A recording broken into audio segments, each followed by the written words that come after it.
Second. Wait. Daddy.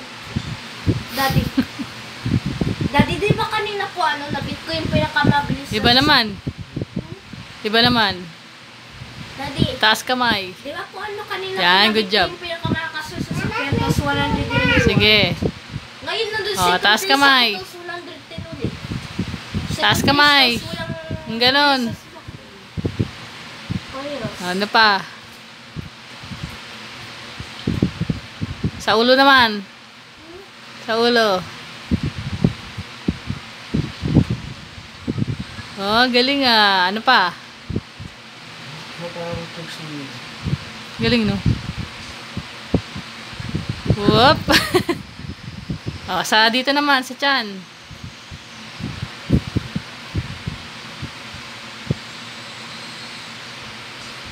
Okay.